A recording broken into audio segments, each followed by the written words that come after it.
30년간 태국에서 국가 재건의 파트너로 불렸던 현대차. 병원과 학교를 세우고 15만 개의 일자리를 만들어낸 그들이 하루아침에 불청객이 됐습니다. 태국 외교부 장관의 충격적인 발표. 현대차는 더 이상 태국에 필요 없다는 선언이 전 세계에 생중계됐죠. 하지만 진짜 충격은 그 다음이었습니다. 현대차 철수 이후 86개 협력업체가 연쇄 도산하고 병원과 학교가 문을 닫았어요. 그제서야 깨달은 태국 사람들. 200명이 한복을 입고 서울까지 와서 무릎을 꿇었습니다. 제발 돌아와 주세요. 대체 무슨 일이 벌어진 걸까요? 30년. 신뢰가 하루아침에 무너진 진짜 이유와 전 세계가 주목한 반전의 결말을 지금 공개합니다. 시청하시기 전 구독, 좋아요, 알림 설정 부탁드립니다. 태국 방콕의 현대자동차 본사 건물 45층. 유민지 상무는 창밖으로 펼쳐진 도시 풍경을 바라보고 있었습니다. 30년 전 이 땅에 처음 발을 딛던 현대차는 단순히 자동차를 만드는 공장이 아니었어요. 현지인들에게 기술을 전수하고 병원과 학교를 세우며 도로까지 직접 건설했습니다. 현대차가 투자한 금액만 해도 수십억 달러에 달했죠. 국가 재건의 파트너라는 별명으로 불리며 15만 개의 일자리를 제공했던 현대차. 태국 정부는 물론 현지 주민들까지 모두 현대차를 환영했습니다. 민지는 이 모든 것을 지켜봐왔어요. 신입사원 시절부터 이곳에서 근무하며 태국어도 능숙하게 구사할 수 있게 됐고 현지 직원들과는 가족 같은 관계를 맺고 있었습니다. 그런데 그날 오후 태국 외교부 장관의 긴급 브리핑이 전 세계에 생중계됐습니다. 민지는 회의실에서 동료들과 함께 그 장면을 지켜보고 있었어요. 장관의 표정은 단호했습니다. 현대자동차는 더 이상 태국에 필요 없습니다. 모든 특혜를 철회하며 철수해 주시기 바랍니다. 회의실이 순식간에 얼어붙었습니다. 민지는 귀를 의심했어요. 30년간 쌓아온 신뢰와 협력이 한순간에 무너지는 순간이었습니다. 현지 직원들의 얼굴도 창백해졌죠. 그들 역시 이해할 수 없는 상황이었습니다. 이건 조작된 정보야. 그럴 리 없어. 민지는 중얼거렸습니다. 하지만 태국 정부의 공식 발표는 현실이었어요. 소셜미디어에서는 이미 현대차 철수 소식이 빠르게 퍼져나가고 있었습니다. 댓글들은 대부분 현대차를 비난하는 내용이었죠. 그날 밤 민지는 잠을 이룰 수 없었습니다. 30년간 현대차가 태국에 기여한 모든 것들이 머릿속을 스쳐 지나갔어요. 현대희망병원에서 무료 진료를 받던 주민들, 직업기술학교에서 꿈을 키우던 젊은이들, 현대차 덕분에 안정적인 직장을 얻게 된 가족들. 이 모든 것이 하루아침에 물거품이 될 수 있단 말인가요? 다음 날 아침 법무팀이 긴급 회의를 소집했습니다. 민지는 부랴부랴 회의실로 향했어요. 법무팀장 박철수 전무가 심각한 표정으로 보고를 시작했습니다. 어제 태국 정부의 발표 배경을 조사한 결과 노조의 급진 파업이 결정적인 역할을 했습니다. 철수의 목소리는 무거웠어요. 하지만 파업 요구안을 보면 이해할 수 없는 내용들이 대부분입니다. 민지는 요구안 목록을 받아들었습니다. 그 내용을 보고 깜짝 놀랐어요. 유급 낮잠 2시간, 매일 한식 제공, 설날과 추석을 법정 공휴일로 지정. 그리고 가장 충격적인 것은 한국 관리자 전원 해임이었습니다. 이게 협상이 될 수 있는 요구야? 민지는 황당함을 감추지 못했어요. 30년간 현지 직원들과 함께 일해온 한국 관리자들을 모두 해임하라는 요구는 상식적으로 이해할 수 없었습니다. 철수가 노트북을 켜며 설명을 이어갔습니다. 소셜미디어 분석 결과 한국 직장 문화에 대한 왜곡된 정보가 빠르게 확산되고 있습니다. 한국 기업은 직원들을 노예처럼 부린다는 식의 가짜뉴스가 퍼지고 있어요. 화면에는 수많은 게시물들이 떠올랐습니다. 대부분 익명의 계정들이 올린 것들이었죠. 한국 상사들은 직원들을 때린다, 야근을 강요한다, 한국어를 못하면 차별한다 등등. 모두 사실과 다른 내용들이었습니다. 민지는 고개를 저었어요. 우리가 언제 그런 적이 있나요? 오히려 현지 직원들의 복지를 위해 얼마나 노력했는데. 현대차는 태국에서 가장 복지가 좋은 회사 중 하나였습니다. 현지 직원들의 자녀 교육비 지원, 의료비 지원, 주택 대출 지원 등 다양한 혜택을 제공했죠. 하지만 소셜미디어의 힘은 무서웠습니다. 사실 확인 없이 퍼져나가는 정보들이 현지 직원들의 마음을 돌려놓았어요. 문화적 오해가 실체 없는 분노로 폭발한 것입니다. 그럼 이 모든 게 오해였단 말인가요? 민지는 아직도 믿을 수 없었어요. 30년간 쌓아온 신뢰가 몇 개의 가짜뉴스 때문에 무너질 수 있다는 사실이 충격적이었습니다. 민지는 오후에 현대희망병원을 방문했습니다. 30년 전 현대차가 자체 비용으로 건설한 이 병원은 태국 동부 지역 최대 규모의 종합병원이었어요. 연간 50만 명의 환자들이 이곳에서 치료받고 있었습니다. 병원장 안한 박사가 민지를 맞이했습니다. 민지 상무님, 요즘 상황이 어떻게 된 건가요? 병원 직원들이 모두 불안해하고 있어요. 안한 박사의 목소리에는 걱정이 가득했습니다. 저희도 상황을 파악하고 있습니다. 걱정하지 마세요. 민지는 안심시키려 했지만 마음 한구석이 무겁기만 했어요. 현대차가 철수하게 되면 이 병원은 어떻게 될까요? 병원을 나온 민지는 바로 옆에 있는 현대직업기술학교로 향했습니다. 이곳에서는 매년 3,000명의 학생들이 자동차 기술을 배우고 있었어요. 졸업생들은 현대차는 물론 다른 자동차 회사들에서도 인정받는 실력 있는 기술자들이 되었습니다. 학교 교장 소망 선생님이 민지를 반겼습니다. 학생들이 모두 궁금해하고 있어요. 현대차가 정말 철수하는 건가요? 소망 선생님의 얼굴에는 안타까움이 가득했습니다. 아직 확정된 건 아닙니다. 민지는 답했지만 속으로는 이미 최악의 상황을 각오하고 있었어요. 태국 정부의 태도를 보면 현대차의 철수는 피할 수 없어 보였습니다. 저녁에 민지는 현대차 태국 법인의 모든 부서장들과 회의를 가졌습니다. 생산부장 이재호 상무가 먼저 입을 열었어요. 상황이 이렇게 된 이상 본사에 보고해야 합니다. 더 이상 미룰 수 없어요. 민지는 고개를 끄덕였습니다. 현대차는 단순한 자동차 공장이 아니었습니다. 우리가 이 땅에 심은 건 공장이 아니라 가능성이었어요. 그녀의 목소리는 떨리고 있었습니다.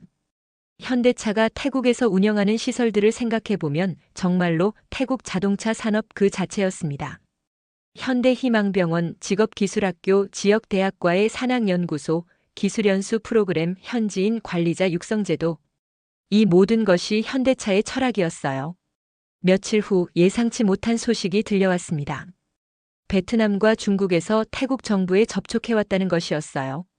내용은 현대차보다 더 큰 규모의 투자를 하겠다는 제안이었습니다. 태국 정부는 투자 다변화라는 명분으로 현대차 배제를 공식화했습니다. 민지는 이 소식을 들으며 씁쓸함을 감출 수 없었어요. 30년간 쌓아온 신뢰보다 당장의 이익을 택한 것이었습니다. 본사에서는 긴급 화상회의가 소집됐습니다. 정의선 회장이 직접 참석한 가운데 태국 상황에 대한 보고가 이뤄졌어요. 민지는 현지 상황을 자세히 설명했습니다. 회장님, 현재 태국 정부의 의지는 확고해 보입니다. 더 이상 우리를 환영하지 않는다는 게 분명합니다. 민지의 목소리는 담담했지만 속으로는 마음이 아팠어요. 정의선 회장은 잠시 침묵했습니다. 그리고 천천히 입을 열었어요. 30년간 쌓아온 것을 하루아침에 포기하기는 어렵습니다. 하지만 우리를 원하지 않는 곳에서 억지로 버틸 수는 없죠. 회의 결과 현대차는 태국 철수를 결정했습니다. 민지는 본사에 철수 계획 보고서를 제출해야 했어요. 30년간의 역사를 정리하는 일은 생각보다 힘들었습니다. 보고서를 작성하면서 민지는 지난 30년을 돌아봤습니다. 현대차가 태국에 온 1990년대 초반, 이곳은 지금과는 완전히 다른 모습이었어요. 자동차 산업은 거의 전무했고 기술력도 부족했습니다. 현대차가 기술 전수와 인재 육성에 힘쓴 결과 태국은 동남아시아 최대의 자동차 생산 기지가 됐죠. 며칠 후 현대차 태국 철수가 공식 발표됐습니다. 태국 언론들은 모든 것이 너무 갑작스럽다고 보도했어요. 소셜미디어에서도 우리가 우리 산업을 내쫓았다는 후회의 목소리들이 나오기 시작했습니다. 철수가 시작되자마자 태국 전역에서 충격적인 소식들이 연달아 터져나왔습니다. 현대차와 협력 관계에 있던 지역 협력업체 86곳이 연쇄 도산했어요. 이들 업체는 현대차 물량의 70% 이상을 의존하고 있었기 때문입니다. 민지는 협력업체 대표들과 만나야 했습니다. 30년간 함께 해온 파트너들이었어요. 첫 번째로 만난 것은 시트 제조업체 대표 위라폰 사장이었습니다. 민지 상무님, 정말 이렇게 끝나는 건가요? 위라폰 사장의 목소리는 떨리고 있었어요. 저희 회사 직원 500명이 모두 실직하게 됩니다. 어떻게 해야 할까요? 민지는 답할 말이 없었습니다. 현대차도 어쩔 수 없는 상황이었거든요. 정말 죄송합니다. 저희도 원하는 상황이 아니에요. 그녀의 눈에는 눈물이 맺혔습니다. 더 충격적인 소식은 현대희망병원과 직업기술학교의 폐쇄 소식이었습니다. 현대차의 지원 없이는 운영이 불가능했기 때문이에요. 30년간 50만 명의 환자를 치료했던 병원이 문을 닫게 된 것입니다. 기술 인력들의 대량 실업도 심각한 문제였습니다. 현대차에서 근무하던 1만 5천 명의 직원들이 모두 일자리를 잃게 됐어요. 이들은 태국 자동차 산업의 핵심 인력들이었습니다. 노조 대표 솜차이가 기자회견을 열었습니다. 카메라 앞에 선 그의 얼굴은 후회로 가득했어요. 이건 우리가 원하는 결과가 아니었습니다.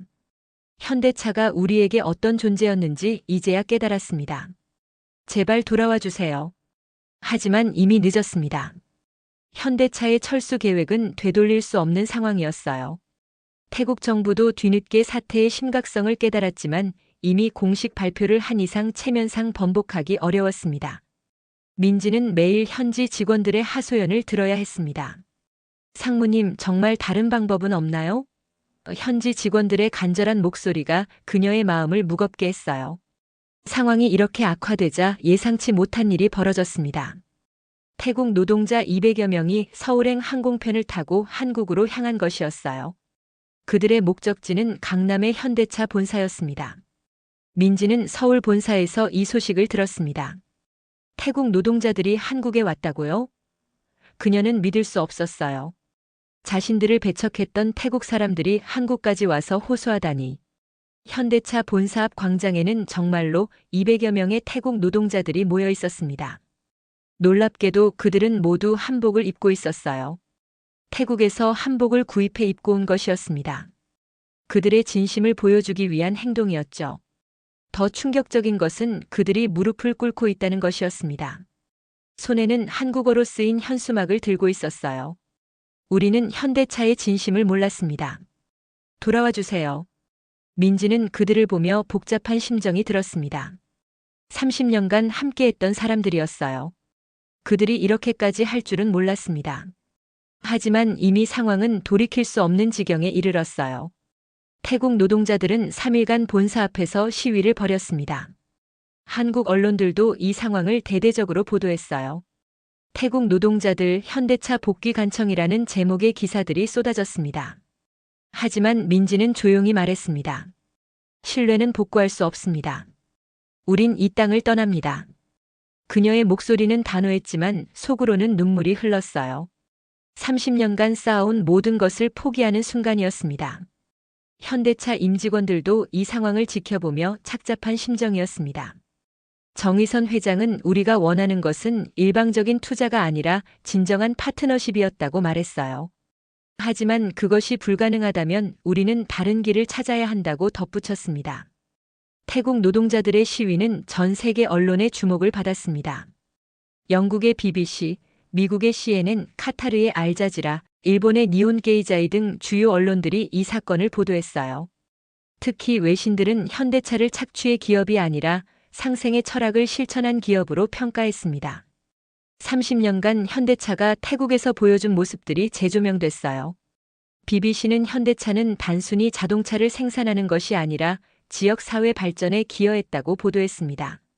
CNN은 현대차의 철수로 태국이 잃은 그것은 단순한 공장이 아니라 지속 가능한 발전 모델이었다고 평가했어요. 알자지라는 더 나아가 현대차 사태는 글로벌 기업과 개발도상국 간의 관계에 대한 새로운 시각을 제시한다고 분석했습니다. 일본의 니온 게이자이는 한국 기업의 해외 진출 모델이 세계적 관심을 받고 있다고 보도했어요. 유엔도 이 사건에 주목했습니다. 유엔 산업개발기구는 현대차의 태국 진출 사례를 지속 가능한 개발협력 모델로 소개하는 보고서를 발표했어요. 보고서에는 현대차가 보여준 기술 이전, 인재 육성, 지역사회 공헌 등이 자세히 기록됐습니다. 한국 정부도 이 사건을 계기로 해외 진출 기업들의 상생 모델을 적극 홍보하기 시작했습니다. 외교부는 한국 기업들이 해외에서 보여주는 상생 철학이 세계적으로 인정받고 있다고 발표했어요. 민지는 이런 보도들을 보며 복잡한 심정이었습니다. 현대차가 태국에서 보여준 모습들이 뒤늦게 인정받는 것은 기뻤지만 이미 철수가 확정된 상황에서는 아쉬움만 남았어요. 하지만 이런 관심은 현대차에게 새로운 기회를 가져다 주었습니다. 다른 국가들이 현대차의 투자를 유치하기 위해 적극적으로 나서기 시작한 것이었어요. 전 세계의 관심이 집중되면서 놀라운 일이 벌어졌습니다. 인도네시아, 필리핀, 방글라데시, 베트남, 인도, 말레이시아 등 6개국에서 현대차 유치 경쟁이 벌어진 것이었어요. 가장 적극적인 곳은 인도네시아였습니다. 조코 위도도 대통령이 직접 나서서 현대차 유치에 나섰어요. 현대차의 상생 철학을 인도네시아에서 실현하고 싶다고 공식 발표했습니다. 인도네시아 정부는 파격적인 조건을 제시했습니다. 30년간 세금 면제, 토지 무상 제공, 현지 인프라 구축 지원 등이었어요. 하지만 가장 중요한 것은 현대차의 경영 철학을 존중하겠다는 약속이었습니다. 민지는 자카르타 출장을 위해 인천공항에 서 있었습니다. 30년간 머물렀던 태국을 떠나 새로운 땅으로 향하는 심정은 복잡했어요. 설렘과 아쉬움이 교차했습니다. 공항 대기실에서 민지는 태국 현지 직원들로부터 받은 선물들을 정리했습니다. 그 중에서도 가장 소중한 것은 노란색 전통 스카프였어요. 태국 직원들이 마지막 날 선물해 준 것이었습니다. 상무님, 이 스카프를 보시면 저희를 기억해 주세요. 선물을 준 직원 나타샤의 말이 아직도 귀에 맴돌았어요. 그녀는 현대차에서 15년간 근무했던 베테랑 직원이었습니다. 자카르타행 항공편에 탑승한 민지는 창가 자리에 앉았습니다. 무릎 위에는 그 노란 스카프가 놓여 있었어요. 스카프를 만지작거리며 그녀는 지난 30년을 돌아봤습니다. 진심은 언젠가 기억된다. 민지는 혼잣말을 했습니다. 태국에서의 실패가 아쉽지만 현대차의 철학과 진심은 변하지 않을 것이었어요. 인도네시아에서는 더 나은 결과를 만들어야겠다고 다짐했습니다. 비행기가 이륙하면서 민지는 창밖을 바라봤습니다. 한국의 야경이 점점 멀어져 갔어요. 하지만 그녀의 마음속에는 새로운 희망이 자리 잡고 있었습니다. 인도네시아 정부는 이미 현대차를 위한 특별위원회를 구성했습니다. 현대차의 상생 철학을 배우고 싶어하는 현지 관료들과 기업인들이 기다리고 있었어요. 태국에서의 경험을 바탕으로 더 나은 모델을 만들어갈 계획이었습니다. 세계는 이제 한국 기업의 해외 진출 모델에 주목하고 있었습니다. 현대차가 보여준 상생의 철학이 새로운 글로벌 스탠다드가 될 가능성이 높아졌어요. 선의로 성장한 한국, 이제 세계가 배우는 시대가 온 것입니다. 민지는 노란 스카프를 가슴에 안고 눈을 감았습니다. 새로운 땅에서 새로운 시작을 해야겠다고 다짐하면서 말이에요. 현대차의 진심은 반드시 전해질 것이라고 믿으며. 이야기가 재미있으셨다면 구독, 좋아요, 알림 설정 부탁드립니다.